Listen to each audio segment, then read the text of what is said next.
మానవ మేధస్సును దాటైపోతుంది. ఒక రకంగా అంటున్నారు, చాలా ఎక్స్పర్ట్స్ ఏమంటున్నారంటే, ఇప్పుడు ఈ యాంథ్రోపిక్ ఏఐ తయారు చేసిన ఈ క్లాడ్ కోవర్క్ ఏఐ ఇప్పుడు తర్వాత వచ్చే 6 నెలల్లో వచ్చేవి ఈవెన్ ఐన్స్టీన్ నోబెల్ లారేట్ల మైండ్ని దాటేసింది అనమాట. అంటే ఊహించుకోండి, మానవుడు ఏ స్థాయిలో అధమ స్థానంలోకి వచ్చేస్తున్నాడు. అంటే మొత్తం హ్యూమన్ మానవ జాతినే యంత్రాలే వలసవాదంలో గెంటైపోతున్నాయి అనమాట. యంత్రాలు పరిపాలించబోతున్నాయి.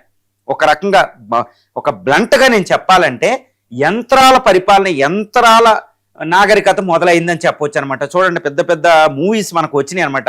ఇది హాలీవుడ్లో వచ్చినాయి. యంత్రాలు భూమిని ఆక్యుపై చేసినట్టు, ఏలియన్స్ వచ్చినట్టు. ఏలియన్స్ ఎవరో రానవసరం లేదండి, ఏలియన్స్ లాంటి వాళ్ళు వచ్చారు. ఓపెన్ ఏఐ, ఎలాన్ మస్క్, తర్వాత యాంథ్రోపిక్ సిఇఓ డారియో అమోడై, వీళ్ళు ఏలియన్స్ కంటే డేంజర్ అనమాట.